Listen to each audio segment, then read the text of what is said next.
ჯაჭვი. გაწყვიტე ჯაჭვი. ყველა ახალი ამბავი გადაამოწმენ აქ.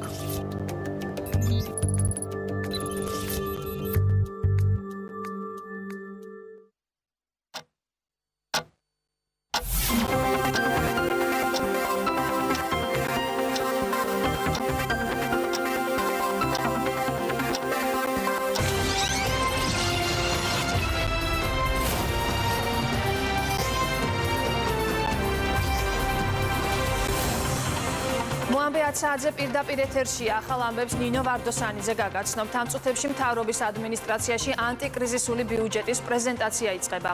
ბიუჯეტს პრემიერ-მინისტრი უწყებათა შორის საკოორდინაციო საბჭოსთან არსებული ეკონომიკური ჯგუფის ხდომაზე წარადგენს.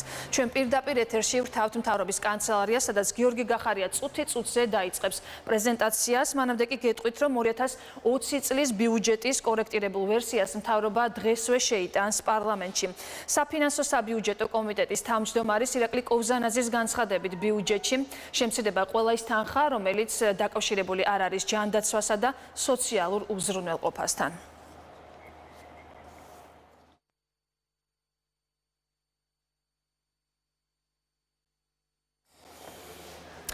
მე შეგახსენებთ ასევე მსოფლიო ბანკის პროგნოზს 2020 წელს საქართველოს ეკონომიკა 4.8%-ით შემცირდება, ხოლო 2021 წელს 4%-იანი ზრდა არის ნავარაუდევი, ასეთია მსოფლიო ბანკის პროგნოზი, როგორც კადრში ხედავთ, გიორგი გახარია უკვე იწყებს პრეზენტაციას და ჩვენ პირდაპირ ეთერში გთავაზობთ მთავრობის კანცელარიას.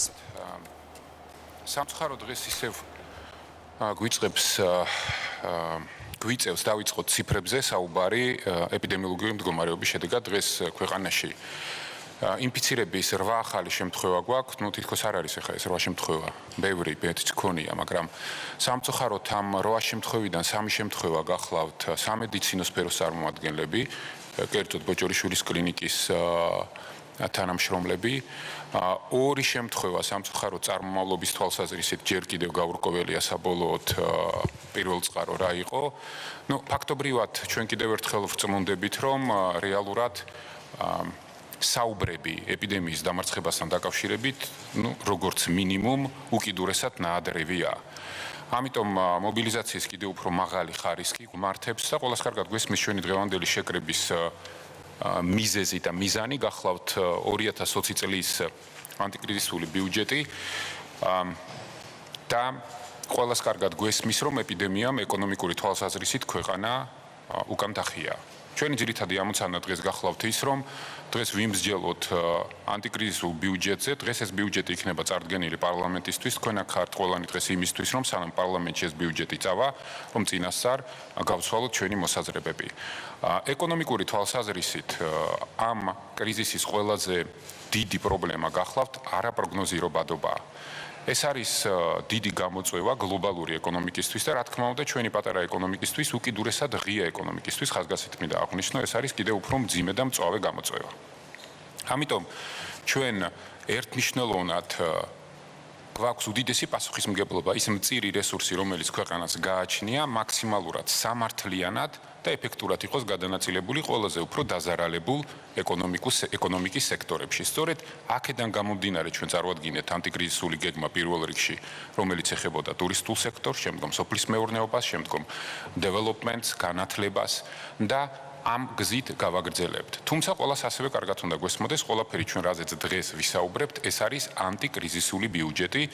ამას არაფერი საერთო დაკავშირი არ აქვს პოსტკრიზისულ ეკონომიკის აღდგენასთან. ეს არის ცალკე ჯგუფი, რომელზეც ჩვენ მუშაობთ როგორც შიდა ექსპერტებთან, ასე საერთაშორისო მაღალი დონის პროფესიონალებთან. შექმნილი გვაქვს რამოდენიმე სამუშაო ჯგუფი ლონდონში, ნიუ-იორკში და რა თქმა უნდა აქ საქართველოში, სადაც მონაწილეობას იღებენ კემბრიჯის ლონდონის უნივერსიტეტის პროფესურა და დელოიტის ნიუ-იორკის ოფისის წარმომადგენლები. ეს იქნება გეგმა, რომელიც მიმართული არის ქვეყნის 21, 22, 23 წლის ეკონომიკურ აღდგენაზე.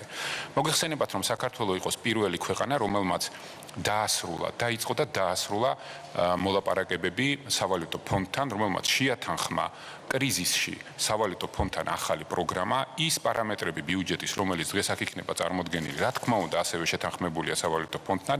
ამ პარამეტრებით ჩვენ ვპროგნოზირებთ ეკონომიკურ ზრდას -4%-ს, საშემოსავლო ნაწილში ჩვენ გვაკლდება ბიუჯეტში 1,8 მილიარდი, ყველა მიმდინარე და კაპიტალური ხარჯების თვალსაზრისით ბიუჯეტში შემცირდება ხარჯები დაახლოებით 600 მილიონით და ბიუჯეტის დეფიციტი აი ამ პარამეტრებით საპროგნოზო იქნება დაახლოებით 8.5%. ეს არის ძირითადი პარამეტრები ბიუჯეტის, რომელზეც დღეს ფინანსის სამინისტრო ისაუბრებს და წარმოგვიდგენს, თუმცა ჩვენ საერთაშორისო პარტნიორებთან მუშაობით ჩვენ ვპროგნოზირებთ, რომ საქართველო იქნება ერთ-ერთი პირველი ქვეყანა, რომელიც შეძლებს ანტიკრიზისულ აღდგენას, სწრაფ აღდგენას. მომავალი წლის ეკონომიკური გეგმა საპროგნოზო მაჩვენებლები არის 4%, ხოლო 22 წლის საპროგნოზო მაჩვენებლები ეკონომიკური ზრდის, რომელიც არის ასევე საერთაშორისო სავალუტო ფონდთან შეთანხმებული, გახლავთ 6% დაახლოებით. მაგრამ ამასთან ერთად ყველას უნდა გვახსოვდეს, რომ ეს ყველაფერი არის პროგნოზი და დღევანდელი გლობალური კრიზისის ყველაზე დიდი გამოწვევა, როგორც უკვე აღნიშნე, გახსნათ არაპროგნოზირებადობა. ამიტომ ჩვენ ყველანი, როგორც ეპიდემიოლოგიურ, ასევე ეკონომიკური თვალსაზრისით, მზად უნდა ვიყოთ ყველა სახის მოულოდნელი გამოწვევებისთვის. და სწორედ ეს კარნახობს ჩვენ, რომ რესურსი, რომელიც ქვეყანას გააჩნია, მწირი რესურსი, იყოს ძალზედ ფრთხილად გამოყენებული, მაქსიმალურად გონივრულად და სამართლიანად. ეს არის ძირითადი პრინციპები, როდესაც ჩვენ მაგალითად მიზნობრივი სოციალური დახმარება ჩვენს მოქალაქეებზე გავანაწილეთ 6 თვეზე და არ მივეცით ერთჯერადად და კიდე ბევრი მსგავსი ნაბიჯი ეკონომიკური თვალსაზრისითაც, რომელიც განპირობებული იყოს სწორედ ამ დიდი გამოწვევით. მაგალითი მინდა მოგიყვანოთ ძალიან კარგი და თვალსაჩინო, როგორიც გახლავთ ტურიზმის სექტორი, რომლის სწრაფი აღდგენისთვის ჩვენ ბევრი ვიმუშავეთ. ძალიან ეკონომიკის სამინისტრომ ბევრი ვიმუშავა. მოგეხსენებათ, რომ დღეს საქართველოს ეპიდემიოლოგიურად და კრიზისის მართვის თვალსაზრისით, ეპიდემიის რისკების მართვის თვალსაზრისით ერთ-ერთი გამორჩეული ქვეყანაა და ამას აღიარებს საერთაშორისო საზოგადოებას და ბევრმა საქართველოს როგორც ერთ-ერთ პირველ და საუკეთესო ტურისტულ ქვეყანად გამოაცხადა. თუმცა მთავრობა, როგორც მოგეხსენებათ, ასევე ამავდროულად აწარმოებდა ორმხრივ მოლაპარაკებებს სხვადასხვა ქვეყნებთან და რამოდენიმე ქვეყანასთან, რომელთანაც ჩვენ მოლაპარაკება უკვე თითქმის ბოლოში ვიყავით გასული, დასრულებულიც ჰქონდა. დღესაც შეიძლება თქვას, რომ დასრულებული გვაქვს ამ ქვეყნებში ეპიდემიოლოგიური მდგომარეობა მოულოდნელად გაუარესდა და ჩვენმა კოლეგებმა თვითონ ჩვენივე ინტერესებიდან საქართველოს უსაფრთხოების დაცვის თვალსაზრისით გვითხრეს, რომ აბა იქნებ ცოტა ხანი დაველოდოთ და ვნახოთ ციფრები როგორი იქნება.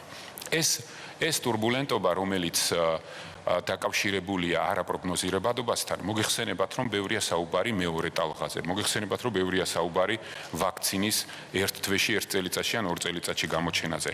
მოკლედ, ყველას უნდა გვესმოდეს ერთი რამ, რომ თითოეული ჩვენი ნაბიჯი, როგორც ეპიდემიასთან ბრძოლის, ასევე ანტიკრიზისული ეკონომიკური აღდგენის თვალსაზრისით უნდა იყოს უაღრესად გონივრული, უაღრესად ფრთხილი და უაღრესად გაზომილი ჩვენი ეკონომიკასთან შესაბამისობაში. ამიტომ, როდესაც ჩვენ ოპონენტები გვსაყვედურობენ მაგალითად რაღაც ასე ვთქვათ, პოპულისტურ ციფრების დაძახებით, ჩვენ უნდა გვესმოდეს, რომ ამას არც ერთ შემთხვევაში არ უნდა ავყვეთ. ჩვენი პასუხისმგებლობა არის პასუხისმგებლობა თითოეული მოქალაქის ჯანმრთელობაზე პირველ რიგში და შემოსავალზე. ჩვენი ყველას დღეს მიზანი არის ძალიან მარტივი. ჩვენ უნდა ვისწავლოთ ეპიდემიის მართვა, ეპიდემიის რისკების მართვა. ჩვენი ყველას ამოცანა ეკონომიკის და ჩვენი მოქალაქეების, მთავრობის, სოციალური ყველა საზოგადოების არის მარტივი. ჩვენ უნდა ვისწავლოთ ვირუსის სწრაფი გამოვლენა, ვირუსის სწრაფი მკურნალობა და ადამიანის სწრაფად ეკონომიკურ ცხოვრებაში დაბრუნება. ამაზე ეს ბიუჯეტი აგებული და დღეს იმედი მაქვს, რომ ჩვენ სწრაფად მოვახერხებთ ამ დისკუსიის დასრულებას, რომ ჩვენ სწრაფად გავაგზავნოთ ეს ანტიკრიზისული 2020 წლის ბიუჯეტი პარლამენტში. ბატონებო ფინანსის სამინისტრო, ბრძანეთ.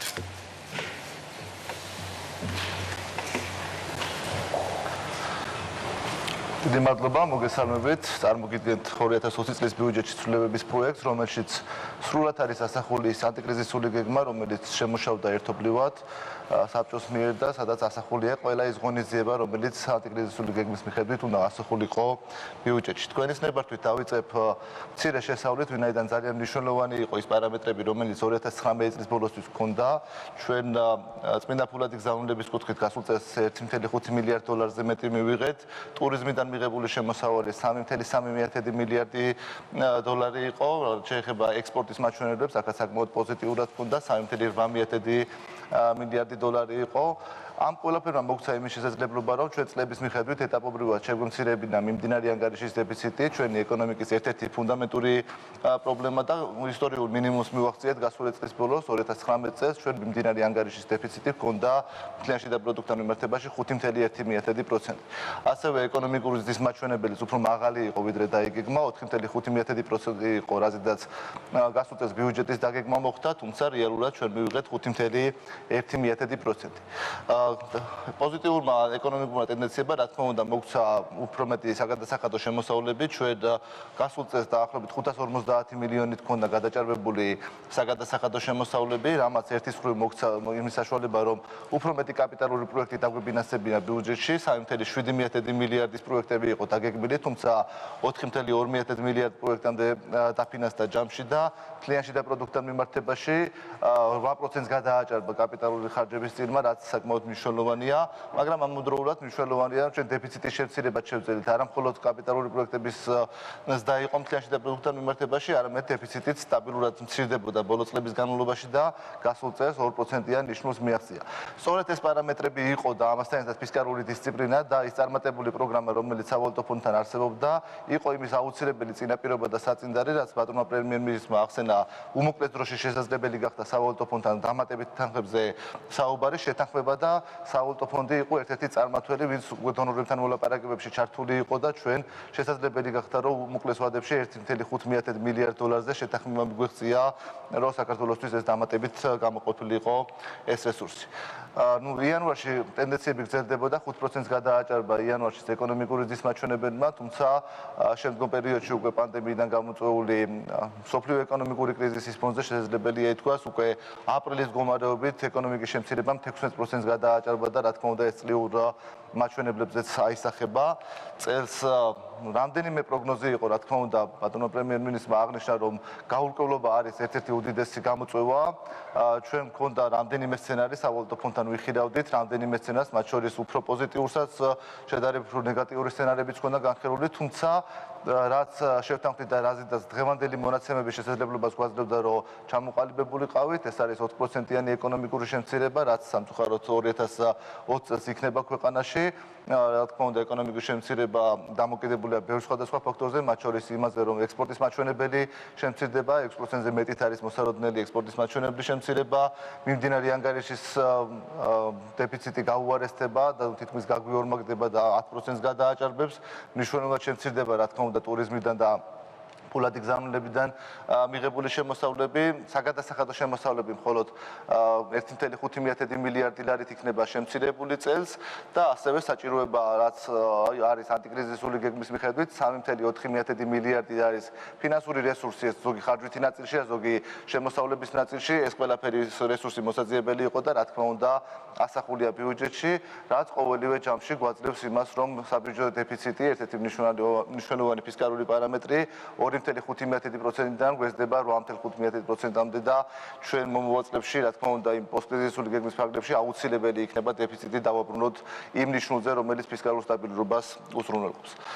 რაც შეეხება შემოსავლების შემცირებას ნაერთ ბიუჯეტში, როგორც ბატონმა პრემიერ-მინისტრმა ახსენა, დაახლოებით 1.8 მილიარდი ლარია პანდემიით გამოწვეული დანაკლისი, 13.7 მილიარდი იყო ბიუჯეტი, 10.9 მილიარდი ბიუჯეტის შემოსავლები, ამას გულისხმობ ვალების აღებისა და დონორების გრანტების გარდა, რომელიც ჩვენი შიდა ეკონომიკის ხარჯზე უნდა მოხდარიყო შემოსავლების მობილიზება, რეალურად მივიღებთ 10.9 მილიარდი ლარის ოდენობით შემოსავალს, მათ შორის დანაკლისებში ყველაზე დიდი, რა თქმა უნდა, არის საგადასახადო შემოსავლები 1.555 მილიონი ლარი, გრანტებში ცოტა გვაგდება 15 მილიონი ლარი, ეს არის ძირითადად სიპებიდან ბიუჯეტში გადასარიცხი თანხები, სხვა შემოსავლების ნაწილში გვაგდება 127 მილიონი ლარი, აქ არის როგორც სათამაშო ბიზნესის ნაწილი, ასევე სხვადასხვა ჯარიმები და სანქციების ნაწილის შემცირება, ასევე არის ბუნებრივი რესურსების გამოყენების შემცირება და სხვა მიმართულებები. პრივატიზაციაც ვერ იქნება, რა თქმა უნდა, იმოცულობის და დაახლოებით 80 მილიონი ლარით არის შემცირებული და ასევე სესხების დაბრუნების მაჩვენებელი, ვინაიდან გადავადება იქნება საჭირო რუგი კომპანიებთან მიმართებაში, აქაც 40 მილიონი ლარით გვაქვს შემცირებული. საბოლოო ჯამში, აქ არ შედის, რაც დანაკლისია, იქ არის უბრალოდ პანდემიით გამოწვეული დანაკლისი და ამ დანაკლისის დამატებით ემატება 250 მილიონი ლარი, რაც საშემოსავლო შემოსავლო გადასახადის შეღავათი დაწესდა უკვე საგადასახადო კოდექსის მიხედვით და უკვე ასახულია ეს საგადასახადო კოდექსში ეს დამატებით შემცირება, მაგრამ ამოდროულად რამდენიმე დამატებითი შემოსავალიც მივიღეთ პანდემიის ხარჯზე. ეს არის პირველ რიგში სტოპკოპ ფონდზე მობილიზებული თანხა, რომელიც ბიუჯეტში აისახება, რა თქმა უნდა, როგორც შემოსავლების, ასევე ხარჯვის ნაწილში და იმ დამატებითი რესურსებიდან, რომელიც დონორებისგან მოვიზიდეთ, მიღებული თანხა, რა თქმა უნდა, ერთის მხრივ ხარჯებთან არის დაკავშირებული საპრეზიდენტო ხარჯზე, თუმცა ამავდროულად საპრეზიდენტო შემოსავლებთანაც არის დაკავშირებული და ესეც, რა თქმა უნდა, აისახება ბიუჯეტში. ჯამში რისგან შედგება ის 3.4 მილიარდი ლარი, ბევრჯერ არის ეს სათითაო პრეზენტაციაში გაშლილი, თუმცა კიდევ ერთხელ შემაჯამებლად გავიმეორებ, 450 მილიონი ლარი არის უხელფასო დარჩენილი ადამიანების კომპენსაციებისთვის, 200 ლარიანი კომპენსაცია 6 თვის განმავლობაში, 250 მილიონი არის საშემოსავლო გადასახადის შეღავათი, რაც უკვე ვახსენეთ და ეს ასახულია საგადასახადო შემოსავლებში, თვითდასაქმებულთა 300 ლარიანი დახმარებები გვაქვს 75 მილიონი ლარი გათვალისწინებული, კომუნალური ხარჯების სუბსიდირება, რაც უკვე 2 თვე ანაზღაურებულია და კიდევ მესამე თვე უნდა ანაზღაურდეს, 170 მილიონი ლარია აქ გათვალისწინებული, სოციალურად დაუცველი ოჯახების დახმარება 65-დან 100.000 ქულამდე 48 მილიონი გვაქვს გათვალისწინებული, ასევე სოციალურად დაუცველი მრავალშვილიანი ოჯახების დახმარება არის 13 მილიონი გათვალისწინებული, 24 მილიონი ლარია შეზღუდული შესაძლებლობის მქონე პირთა დახმარებისთვის გათვალისწინებული და ერთი მნიშვნელოვანი, რაც გაშღერებული მანამდე ვფიქრობ არ ყოფილა, ის თანხა, რომელიც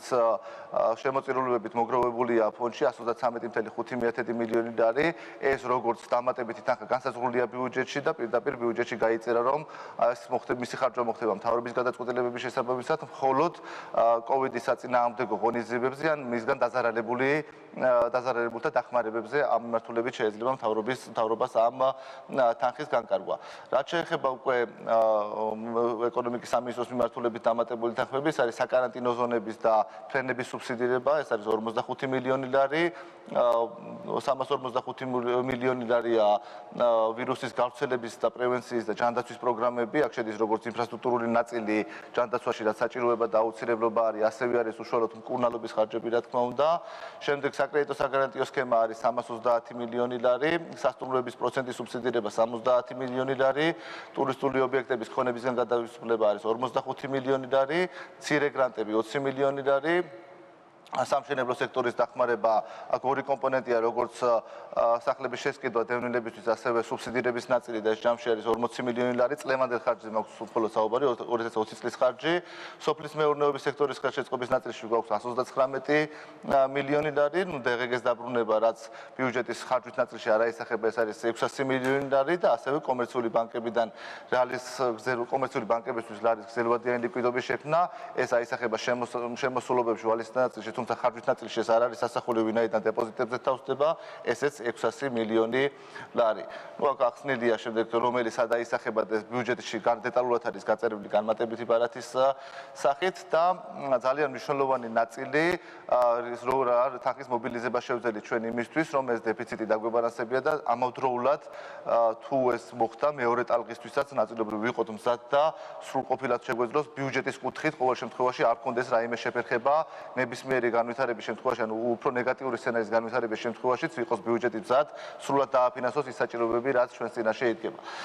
კრედიტების ნაწილში მობილიზებულია დამატებით 4 მილიარდ 470 მილიონი ლარი, ანუ სავალუტო ფონდის მოგეხსენებათ უკვე 600 მილიონ ლარზე მეტი უკვე ჩამორიცხულია და ეს ივნისის დასაწყისშივე მოხდა ამ თანხის ჩამორიცხვა, რაც შეეხება სხვა დონორებს, აზიის განვითარების ბანკიდან ველოდებით 1.455 მილიონ ლარს, აქედან ნაწილზე ხელშეკრულება უკვე ხელმოწერილია და პარლამენტში წარდგენილია სარატიფიკაციოდ. გერმანიის რეკონსტრუქციის საკრედიტო ბანკთან აქაც ხელმოწერები განხორციელდა და სარატიფიკაციოდ არის დიდი ნაწილი უკვე წარდგენილი პარლამენტში, მომდევნო 2 კვირის განმავლობაში ეს პროცესი დასრულდება და თანხაც გადმოირიცხება. აზიის ინფრასტრუქტურის საინვესტიციო ბანკი ერთი ნაწილი უკვე რატიფიცირებულია, დღეს მოხდება რატიფიცირება, დღეს იხილება პარლამენტში ეს საკითხი და მეორე ნაწილი უკვე წარდგენილია სარატიფიკაციოდ. საფრანგეთის განვითარების სააგენტო აქ ორი ხელშეკრულება და ორივე პარლამენტში დღეს არის დღის ეწრში და რატიფიცირება მოხდება ამ საკითხების. მიხედვით, სოფლიო ბანკი ნაწილი რატიფიცირებული და ნაწილი მოლაპარაკება ან ხელშეკრულების პირობების დაზუსტება მიმდინარეობს და ევროკავშირიდან 251 მილიონი ლარი აქაც ველოდებით, რომ უკვე მომდევნო 2 კვირის განმავლობაში ხელშეკრულების ნაწილი დასრულდება და მოხდება უკვე პარლამენტში წარდგენა სარატიფიკაციოდ. გარდა სესხებისა, ჩვენ დამატებით მობილიზება მოხდა გრანტის ნაწილში, ევროკავშირიდან 330 მილიონი ლარის ოდენობით დამატებითი საგრანტო რესურსი იქნა მობილიზებული.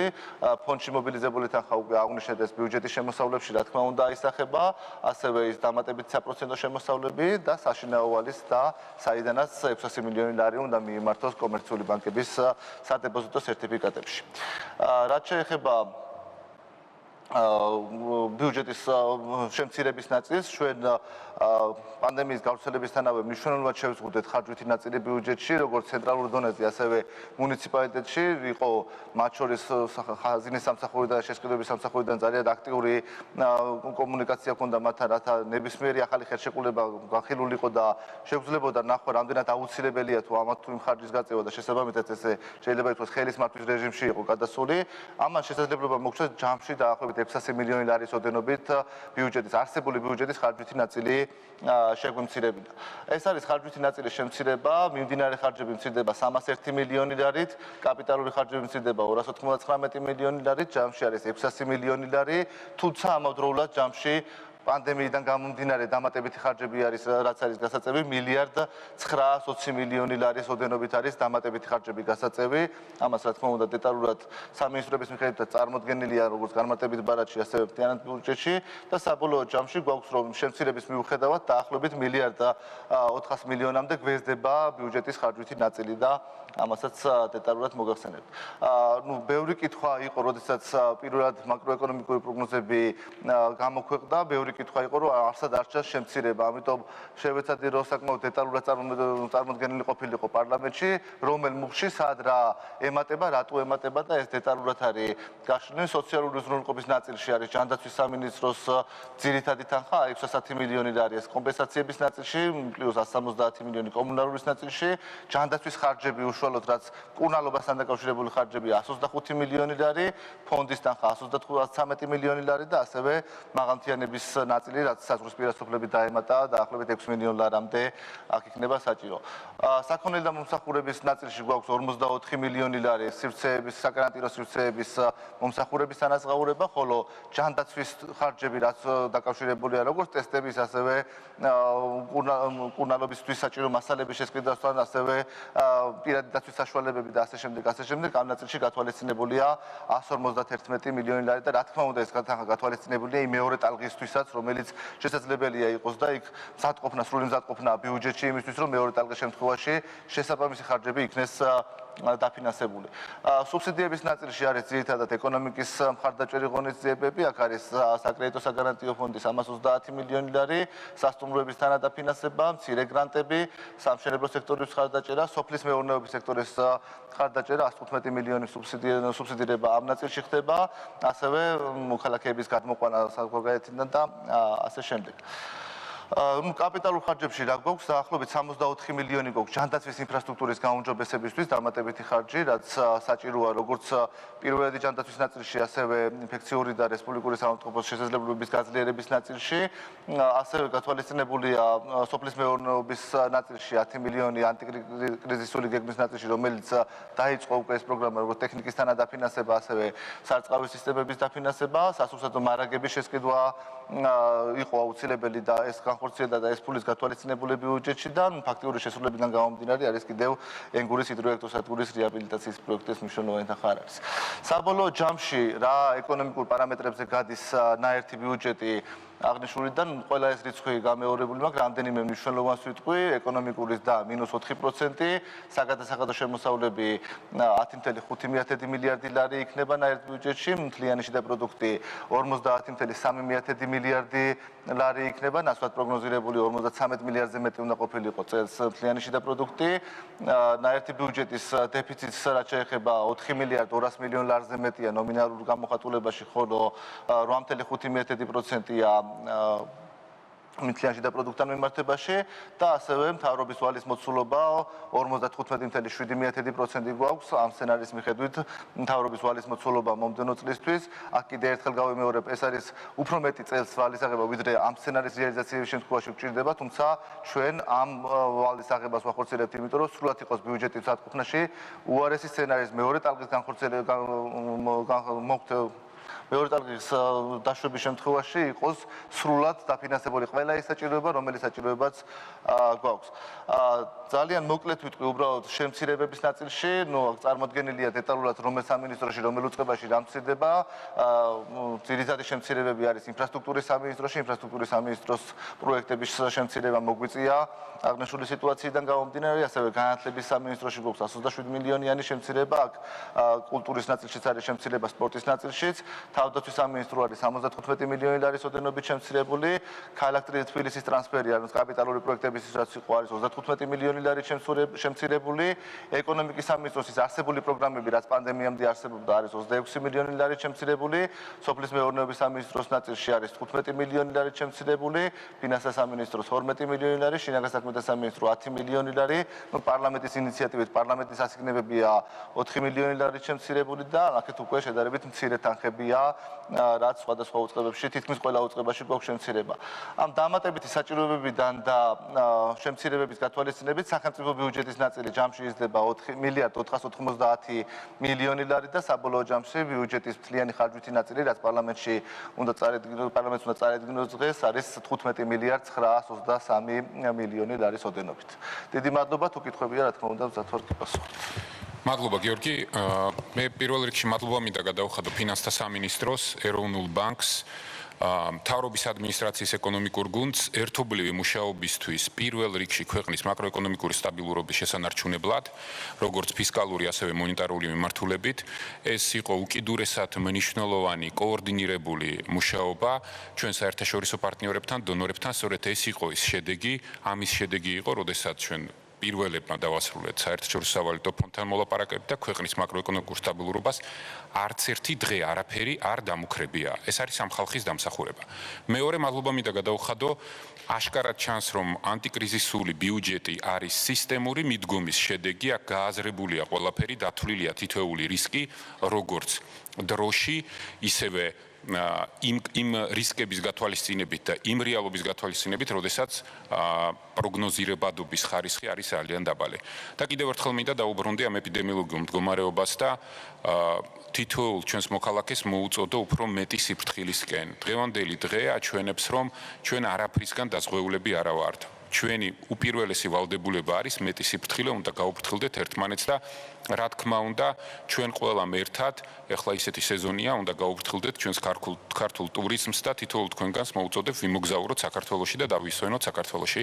ეს იქნება ყველაზე დიდი მხარდაჭერა დღეს ამ წელს ჩვენი ეკონომიკისთვის და ჩვენი ტურისტული სექტორისთვის. მადლობა და ვიმსჯელოთ ეხლა ამ ციფრებზე.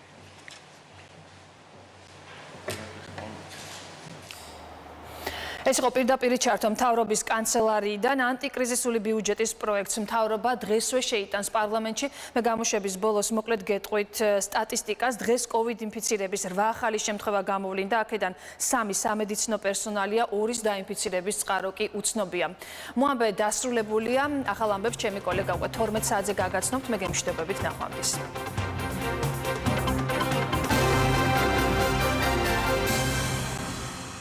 დეზინფორმაცია ვირუსზე სწრაფად ვრცელდება. ერთი შეხედვით უწყინარი ფეიქ ნიუსების უკანაც კი ყოველთვის კონკრეტული ძალის ინტერესები დგას